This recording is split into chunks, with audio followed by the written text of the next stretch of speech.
રાજકોટના જંગલેશ્વર વિસ્તારમાં ડિમોલેશન પહેલા ચુસ્ત પોલીસ બંદોબસ્ત ગોઠવાયો. જંગલેશ્વર વિસ્તારને 7 ઝોનમાં વહેંચવામાં આવ્યો છે. દરેક ઝોનમાં વર્ગ 1 અધિકારી, તકનીકી સ્ટાફ, સુપરવાઇઝર અને ફિલ્ડ કર્મચારીઓની નિમણૂક કરવામાં આવી છે. કાર્યવાહી માટે 64 થી વધુ JCB, 90 tractor, 7 Hitachi, 50 breaker, 42 gas cutter અને 14 ડમ્પર સહિત કુલ 260 થી વધુ મશીનો તૈનાત કર્યા. મહાનગરપાલિકા દ્વારા વિશેષ કંટ્રોલ રૂમ બનાવવામાં આવ્યો છે, જ્યાંથી તમામ ઝોનની કામગીરીનું સતત મોનિટરિંગ કરવામાં આવશે.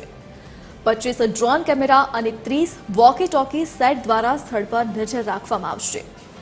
1130 થી વધુ સ્ટાફ અને આશરે 1500 પોલીસ જવાનો તૈનાત રહેશે. આપણું જે રાજકોટ શહેર છે એની અંદર ભક્તિનગર પોલીસ સ્ટેશન વિસ્તારમાં આજી નદીની પેરેલલ જે છે આખો જંગલેશ્વર વિસ્તાર આવેલો છે. તેની અંદર આ ડિમોલેશનનું રાજકોટ મ્યુનિસિપલ કોર્પોરેશન દ્વારા આખું કાર્યક્રમનું આયોજન કરવામાં આવ્યું છે, જેની અંદર હાલની ધોરણે જે 2 દિવસ છે એટલે આજે અને કાલે એ જે પણ જગ્યાએ ડિમોલેશન કરવાનું છે એ બધાના ઘરે ઘરે જઈ અને એને સમજાવવાનું ચાલી રહ્યું છે. અને એની સાથે જે રાજકોટ મ્યુનિસિપલ કોર્પોરેશનની 7 ટીમો છે, 7 ઝોનમાં એમણે વહેંચી છે, એની સાથે સાથે અમારી પણ ટીમો કાર્યરત છે. એટલે તંત્ર એમ કે 3 દિવસમાં ખાલી કરી નાખો, બરોબર. અમે વાહન આપી છીએ, માણસો આપી, બધું બરોબર, પણ માલ નાખો ક્યાં? કે કાંઈક જગ્યા તો હોય છે ને અમારા ઘર, ક્યાંક કઈ જગ્યા હોય તો એક 24 કલાકમાં અમે અમારી રીતે નાખી દઈશું. હાલો તમે કઈક જગ્યા આપો, લ્યો કોટર આપો, કોટર ખાલી પડ્યા છે તો કોટર આપો તો બધાને અમે સુરક્ષા કાર્ય કરશું. બાકી આ તો કઈ આપવું નથી. ટ્રેક્ટર આપવું, બસ ટ્રેક્ટર નાખી માલ ક્યાં નાખો?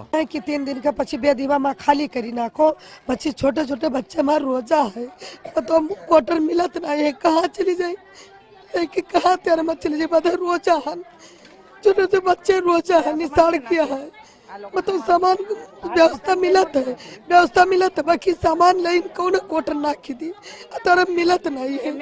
રાજકોટ મહાનગરપાલિકા દ્વારા ટીપીની સ્કીમને અંતર્ગત લઈ જે જંગલેશ્વર વિસ્તાર છે ત્યાં આગામી સોમવારને રોજ જે ડિમોલેશનની કામગીરી હાથ ધરવાની છે, ત્યારે લોકોને પહેલાં સમજાવવામાં આવી રહ્યા છે કે સ્વેચ્છાએ જે તેમ લોકોએ ગેરકાયદેસર બાંધકામ કર્યું છે તેને દૂર કરવામાં આવે, સાથે સાથે કોઈ અનિચ્છનીય બનાવ ન બને તેના માટે ચુસ્ત પોલીસ બંદોબસ્ત સાથે એસઆરપીની ટીમો પણ ઉતરી ગઈ છે, અને બીજી કોઈ દુર્ઘટના ન ઘટે તેના માટે પીજીવીસીએલની ટીમની મદદ સાથે મહાનગરપાલિકાની ફાયર વિભાગની ટીમો પણ અહીં પહોંચી છે. ત્યારે કોઈ અઘટિત બનાવ બને તો તેને કઈ રીતના કાબૂમાં લઈ શકાય તેની તમામ તકેદારી રૂપે હાલ આજે ટીમો અહીં પહોંચી ગઈ છે, અને આખા એરિયાનો સર્વે કરવામાં આવી રહ્યો છે કે કઈ રીતના આખી કામગીરી કરવામાં આવશે. ત્યારે ફાયરના અધિકારી છે હિતેશભાઈ દવે આપણી સાથે જોડાયા છે, અમિતભાઈ દવે આપણી સાથે જોડાયા છે. અમિતભાઈ, શું કહેશો, કઈ રીતના આખી સ્ટ્રેટેજી રહેશે મહાનગરપાલિકાની ફાયર વિભાગના અધિકારી છો, શું કહેશો?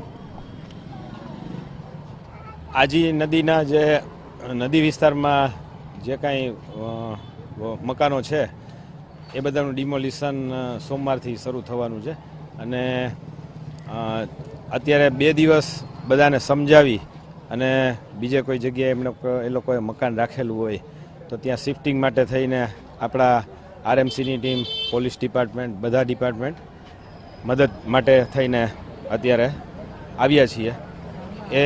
એ મુજબ જોઈએ તો અમારી ફાયરની ટીમ જે છે એ 7 ટીમમાં 7 જગ્યાએ 7 ફાયર ફાઈટર રાખેલા છે. ઇવન ફાયર એક્સટિંગ્યુશર સાથે અમારા ફાયર ઓપરેટરો પણ છે. ક્યાંય કોઈ આગ અકસ્માતનો બનાવ બને તો તેને તુરંત પહોંચી વળવા માટે અમે સ્ટેન્ડ બાય બંદોબસ્ત રાખેલો છે.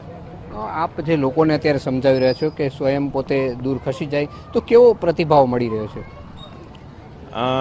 જે લોકોને મકાન કપાતમાં આવે છે એ લોકોને town planning department, police department, PGVCL એ લોકો બધા સમજાવે છે. એટલે જે લોકોને મકાન મળી ગયા હશે તે લોકોને અમારા દ્વારા જે કાંઈ આયોજન કે જે કાંઈ વ્યવસ્થા કરવામાં આવી છે એ મુજબ એ લોકોને ત્યાં સામાન શિફ્ટ કરવા માટે અમે મદદરૂપ થશું.